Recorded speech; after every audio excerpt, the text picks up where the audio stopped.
Hi, everybody. You are listening to the PrecureSmarter podcast. I am your host, Dr. Sharon Cook, and you are not going to believe who we have as a guest today. We are talking to the incredible Stacy Shoemaker Rauen with the HD Expo. So she's going to have tons of great information. And before we do that, though, this podcast is sponsored by the PrecureSmart Purchasing Agency. If you have a renovation, new construction, or conversion that you're working on, we would love to quote your Ep.18 needs. So reach out to us. You can find us on www.ProcureSmartCo.com. You can email me or call me. Reach out to me on LinkedIn, Facebook, TikTok, or just reach out to me. I would love to talk to you. All right, guys, stay tuned. We will have you back in a minute with Stacy. Hi, everybody. We are back. Guess who is with us today? I am so majorly excited. It is Stacy Shoemaker Rauen. And if you do not know her, then you probably do not work in hospitality. I'm going to try to move this little screen over here real quick. Stacy is the Senior Vice President of the Design Group at Emerald, a leading events and media company. She is obviously oversees Hospitality Design Magazine, HD Expo, which we're all super excited for this year, BDNY, which is one of my favorite shows, Boutique Design Magazine. She is all over the place. Stacy, how are you? Thank you for joining me. Thank you. I'm great. Thank you for having me. It's good to see you. We are so excited. Okay, so I'm so honored you're a guest. You have so much experience in podcasting and journalism. I really struggled to find questions that you were not asked a million times. But let's start out with the basics. How are you? How is pre-pandemic doing for you? I mean, that's such a low question. Post-pandemic. Yeah, post-pandemic. I'm like, pre or post? Post-pandemic. Pre was great. Post-pandemic, look, it's been a wild ride, especially a working mother of three small boys. Well, they're getting so big, but 3 boys. But we're just, it's just exciting to be able to actually have live events again. I think that was, I think I've talked a lot about it, but just being able to bring this community back together that we love so much, it's such an honor and a privilege to be able to do that. And I think the good news is people are taking that for granted, I guess, taking advantage of the, being able to be back together. So all the events that we've staged, we did a year's worth of events in 6 months last year. It was crazy. So I'm glad to have a full year of, knock on wood, of events this year. But it's amazing to see the energy, the love when we bring people together. Because some people, didn't do anything last year. This is the first year they're doing it. Some people are starting off small, excuse me. Some people are going to our larger events. So just to see that energy and that reconnection, that makes us, makes the hospitality industry so special. So that's my. I have so many questions about what's happening at HD Vegas this year. I'm attending. I'm so excited. It is my first trade show. I did do BDNY this year, so I was excited to do that. Yep, it was a great show. It was a good show. Okay, but before we do that, before we talk about that, I want to talk a little bit about your journey. Just a small little piece. You majored in journalism in college. But you have found this crazy niche for yourself in hospitality design. Did you plan that? Did you know you would do that? No, I was one of those annoying kids that knew what I wanted to be. I wanted to be a journalist. I was, one of the editors of our yearbook. I wrote for the local magazine. I said local magazine, local newspaper in our small town in New Jersey. And literally my mom and my father were like, you should be a doctor or a lawyer. And I took them to Northwestern University, and I'm like, look, a whole school, dedicated, the Medill School of Journalism, dedicated to journalism. This is what I want to do. And my mom's like, you're not going to make a lot of money. Good luck. Have fun. So I went to Northwestern, had an amazing time, did my undergrad and my master's in magazine journalism. Learned so much from the amazing professors and other students there. I mean, literally the first day of undergrad, they humble you and they ask everyone like who worked for their local paper. Everyone raised their hand, worked for their yearbook. Everyone raised their hand. There were people that were on, political campaign trails that had worked for the local news, had worked for CNN. And it was just, they literally humble you walking in. There's also the famous Medill F. They tell you in 5 minutes at the beginning of class all the facts of a story. You have like 2 minutes to ask questions, and then you have to write the story, sitting in class. And that was like, antiquated, word processors type time, and Right. sometimes written on paper. And if you got one piece of the fact wrong, or one fact wrong, you got an automatic F on that paper, and there's no going back on it. So it was intense, and I loved every moment of it. And I always say that I slipped into that school, but I'm very excited that I did. But from there, I graduated from getting my master's, and 9/11 happened. I was actually on a train to go in and interview at Time. My dream job was to be an investigative reporter at Vanity Fair. And after, obviously, that interview never happened, turned around and went home, only made it as far as Newark train station because I was living with my parents in New Jersey, jobless. And so, make a long story short, I ended up interning at Vogue. It was definitely Devil Wears Prada. People, I was wearing my little Nine West shoes, eating my own lunch at my desk, and I had to like watch a phone that was like the phone to the assistant to the, assistant to the director. But I did get to play in the closet a little bit. Realized fashion wasn't for me back then. Now, probably have a much greater respect. I know I have a much greater respect for it. And then got a job at Traditional Home magazine in actually the marketing division, and worked in their show house tours. So I was actually the liaison between the marketing department and the sponsors and the designers. So got to get immersed in this world of product and design that I never really had before. My mom always had a beautiful house, but it was never, overly designed. I took art history in college and loved every minute of it, but it wasn't something I knew I loved as much as I did. And then I realized I wanted to get on the editorial side, and this is becoming a much longer story. Sorry. On the editorial side. And so I applied for this job at a company. Back then we were VNU. And it was for a meetings magazine, which was a great interview, but it was about meeting space. I was like, I'm not the right person for you. I can't do a weekly. Like, I'm just not bred that way. And so they kept my resume on file. Michael Adams, our former editor-in-chief, also went to Northwestern. So when they had an opening at hospitality design, he pulled my resume out of the pile. And I interviewed, and the rest is history. I started off as an associate editor 20 years ago and 1 month to the day yesterday. So I just came in wide-eyed, knew nothing. I mean, knew some things. I worked in restaurants my whole life. I did catering. After 9/11, I had 3 waitressing jobs, and all through high school, I had a waitressing job. So knew something about hospitality, but didn't know anything about hospitality at the same point. Just reached out to every designer I could, every story. I would ask 15 more questions than I needed just to learn. And at the time, Michael said to me, we know all the veterans in the industry, but we really need you to find that next generation. So my job basically was to meet all these amazing up and coming designers and bring them into the HD fold. And so I just talked to as many people as I could. And back then you actually used a phone and you picked up and you called people. So that's how I started. That's amazing. Okay. Editor-in-chief of HD magazine for the last 8 years. I'm sure you've seen design changes come and go. Was there a particular design change that came out of the pandemic, you think? I think what the pandemic did is accelerate a lot of the things that were already happening, right? But I think the big thing is that the importance of wellness and sustainability, and even more important, how buildings make you feel, and just the awareness of that, right? Like where you live, where you work, where you stay, all has an effect not only on your physical, but on your mental well-being.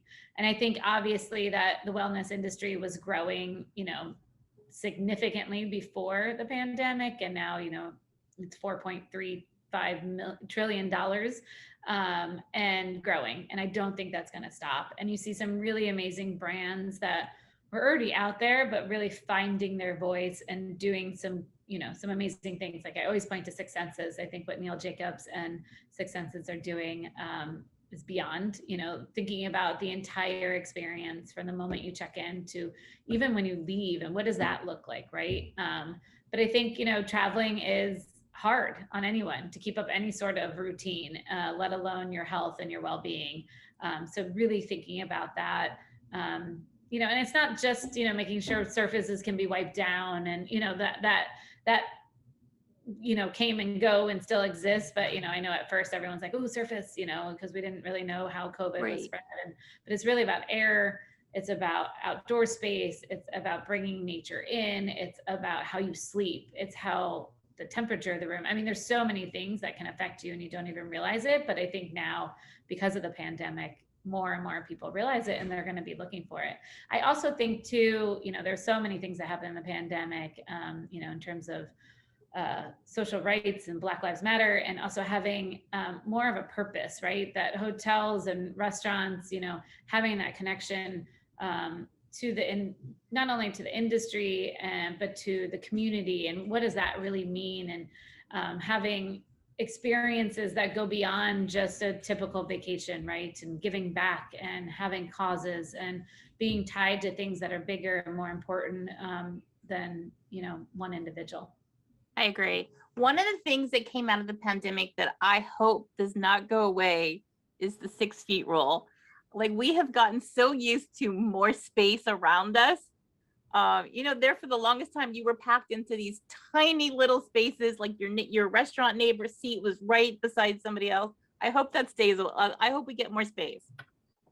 Yeah, I think designers will start to look. One of the best questions is all through the pandemic is, what are you going to do to change? And I had so many questions with so many people, and it was interesting to hear that some people are like, yes, things will change. And other things are like, people are creatures of comfort. They're going to go right back to where they were, right? And hotels especially, they take 4, 5, 6, 7 years to build, depending on the project.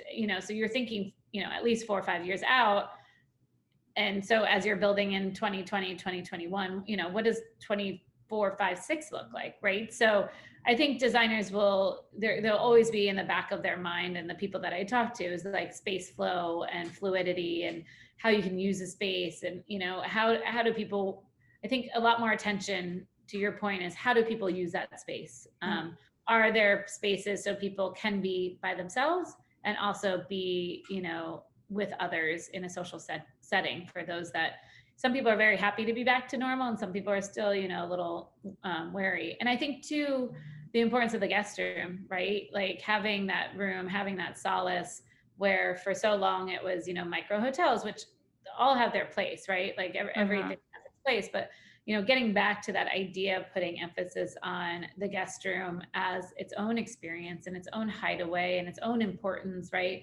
Not only for wellness and sleep and recovery, but also for, having your own space within a bigger public setting. Yeah, I totally agree. I love when you go into, I love the switch to a more residential feel in a hotel room. And I hope that continues.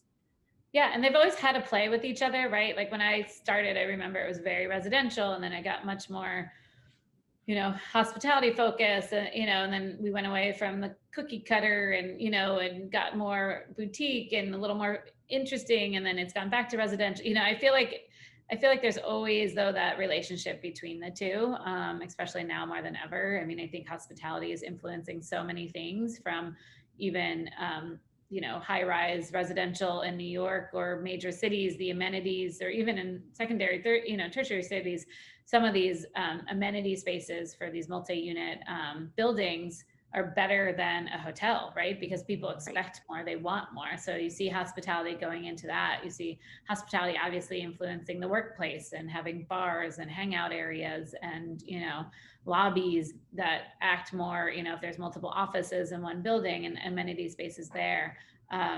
So, and even the hospitals, like, iCrave is doing healthcare now, a big hospitality firm, because they want more of hospitality feel in these healthcare settings, obviously with the guidance and restrictions that healthcare, comes with. So, Right. but yeah, I definitely agree. On the flip side, is there a design that you would like to see fade away? I don't know. I mean, I feel like there's, every design has its purpose, right? You can't say, one size doesn't fit all, right? Obviously, in design. I think, I'm excited to see where luxury is headed. I think, some of the more stale luxury, or either stale luxury or stale big box. I mean, yeah, like I would like us to continue to push that envelope, right? And I think I've had this conversation many times, like, good design doesn't have to be expensive anymore, right? Like, it just needs to be smarter, right? Like what your podcast says, Agreed. like, you can spec smarter and still make a big impact. And so I think, really thinking about how people use spaces, right? And so I would like to, I think there's a lot of amazing design going on, and just, to continue to push that into some of the more typical, typical kind of boxy hotels, I would say. Yeah.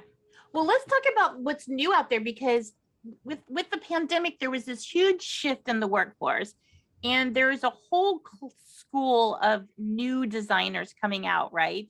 Is there Right. something that you would you would advise them, or you would give them a little inspo for this whole new class of designers coming out? Oh Lordy. It's a big one. Yeah.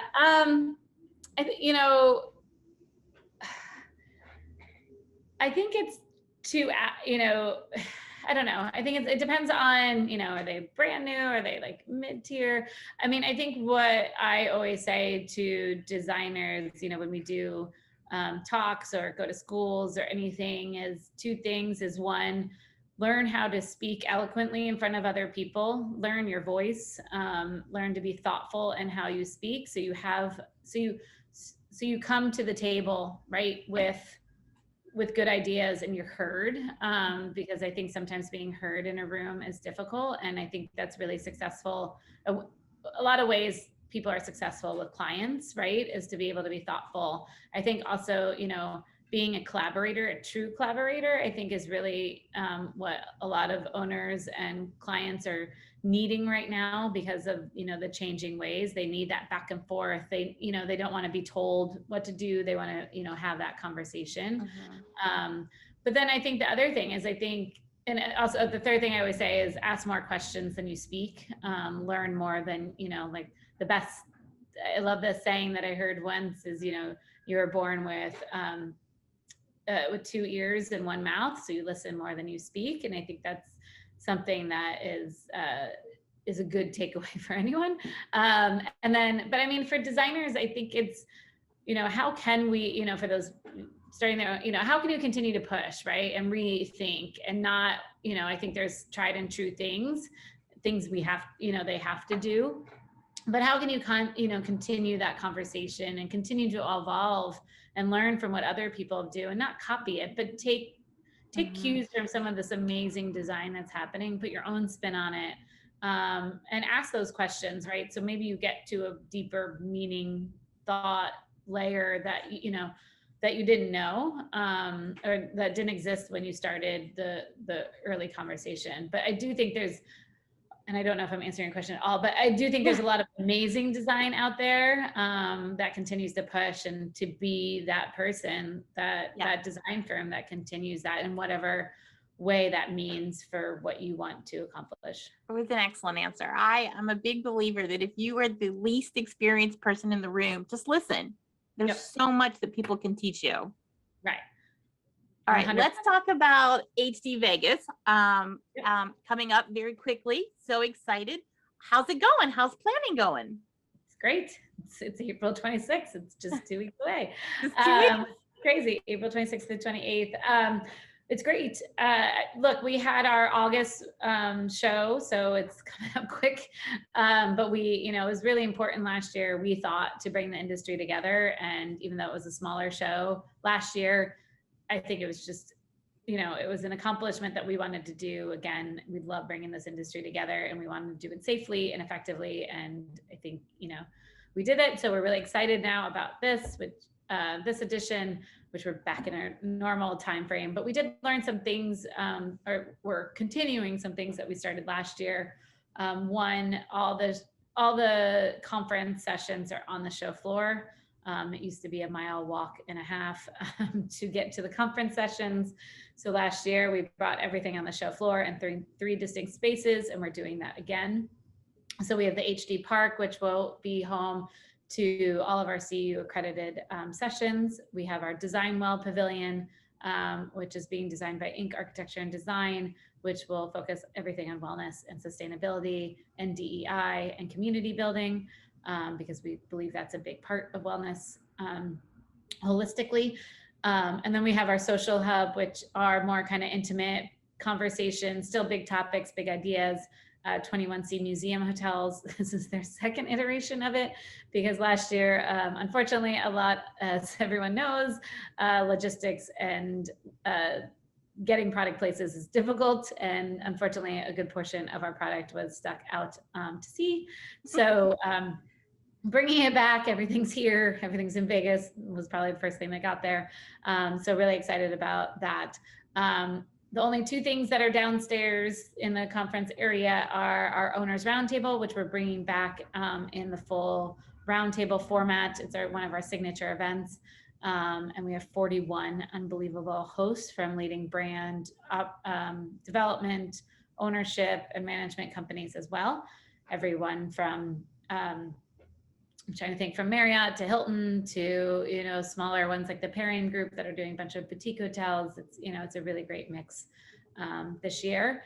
And our NEWH, the Young Leaders, Young Entrepreneurs Breakfast, which we bring back some of our Wave of the Future honorees. And NEWH is an amazing partner with us. They give out one of their scholarships, and we've also partnered with them on a new scholarship that we launched last year. We're bringing back. It's the diversity scholarship that we have launched with the Hospitality Diversity Action Council, which I helped put together with 12 or so amazing leaders in the industry to help kind of push forward the conversation on DEI and creating a more diverse community in hospitality. They will have their own booth as well, where they will have pop-up conversations throughout the day. And we are also putting HDAC conversations on the design, 2 or 3 on the Design Well Pavilion. So that's conference. We also have hundreds of exhibitors, many launching new products, thousands of products on the show floor, which we're super excited about. We are having opening cocktails on the show floor from 3:30 to 5 on Tuesday, which is all hosted by us. Come have a cocktail. It's less of a party and more of a celebration of, kickoff. Mercado Place is our sponsor, and so they are also doing some live entertainment towards the back of the hall around 4, TBD, but to be seen. I don't want to. And then we are bringing back our Party by the Pool. We're heading over to Alaya Beach Club at Virgin Hotels Las Vegas. And that is Wednesday night, and that's ticketed. So lots going on. We're super excited. 175 speakers, as I said, hundreds of exhibitors. So it should be a great 3 days. We also have launched, and we've launched on our app HD Connect, so people can connect the next 2 weeks, set up meetings, have conversations beforehand, and then set up actual appointments at the show to help them plan and get better ROI, right? Which is always important. So we're really excited about that too, to try to better connect people, because we know, people still need that connection now more than ever. And I agree. And I got the HD Connect app, whatever. It's working great. It's working fantastic. Yeah, I really like scrolling through, seeing all the vendors that were coming out this year. Yep. And our app, you can make your own schedule with all the conference sessions, and then add in your appointments too. So hopefully it adds a benefit to everyone involved. All right, let's talk about something a little bit more personal to you. I would like to talk about bump water. Oh, geez, yes. Now I have to ask you something. I watched a bunch of your videos. When you were pregnant about 4 years ago with your twins, did you do a TV show? Did you do a TV show like the day you were due to go in? Did you do like a Fox News? Like, is that true? Is that what happened? That's literally true. Yep, I went in that morning at 9 a.m. and was being induced. I think I went in at like 7 a.m. and I think it aired at 9 or 8:30. And I was being induced at noon. So I literally left there and went and gave birth to my twins. That was November 21st, 2014. They're now 7.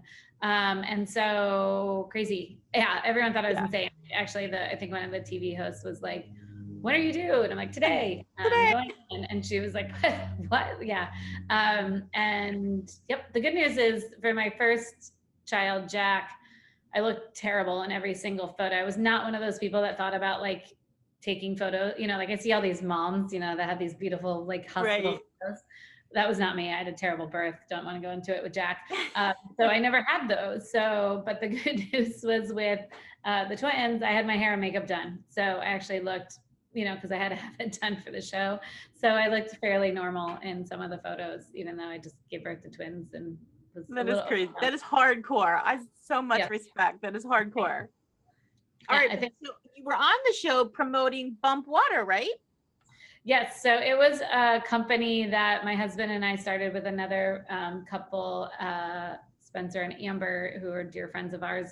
And the idea was I was super sick during pregnancy and I couldn't keep down prenatal vitamins. And so we created a water that was a prenatal vitamin in one 16-ounce bottle. So it was super fun. It was amazing. It was a really good experiment, I would say, in launching a business and figuring out the water industry, which is very layered in depth. But in order to continue it, one of us would have had to give up our careers. And I wasn't ready yet. I'd just been named editor-in-chief and I felt like I wasn't done to step away. And so we have tabled it. If anyone wants to come back, we still have all the patents and formulas. If anyone's interested in being CEO of a company, we had some really good luck with Whole Foods and we were named like the water of the month for Yahoo Shine and got tons of like press on it, and it was super fun, and I still really believe in it, and someday I would like to bring it back nice. All right, Stacy, final question. You wear so many hats. You have 3 small children at home. What do you love to do? What gets you excited on the weekends? What's your passion? My kids. I mean, right now they are sports every day, all day. So, I'm a baseball mom, I'm a basketball mom, flag football mom. So we spend a lot of our times, I'm an Uber driver and snack holder, I would say. It's just nice to actually spend some time with them because I do work a ton during the week. And so we try to do as much as we can as a family. We love, we have a house in New Jersey and we take bike rides together. And when we're in Brooklyn, it's a lot of walks and parks and, restaurants. We love taking our kids to restaurants, even though I have 2 very picky eaters and 1 pretty good eater. For me personally, I'm a big runner. I love, I have an amazing trainer, Chase, a little shout out for Chase. And so that's what keeps me sane, I would say. It's my meditation. And then love spending time with, friends and other family. And a lot of my friends, are people in this industry. I actually have 3 coming over tonight to order in food that all work in the industry as manufacturers or on brand or design firms. So that's been really, I think, the best thing about the last 20 years is not only my work family that I have created, work like actual hospitality design and ICFF and BD families, but also the family I found in so many people in this industry who are I say it all the time. There is no industry like the hospitality industry. The people, just in terms of their intelligence, their creativeness, their hearts are of gold. And so I feel very lucky to have fallen backwards into this and made it a career. Stacy, thank you so much. No, thank you. This was That fun. was amazing. Hold one.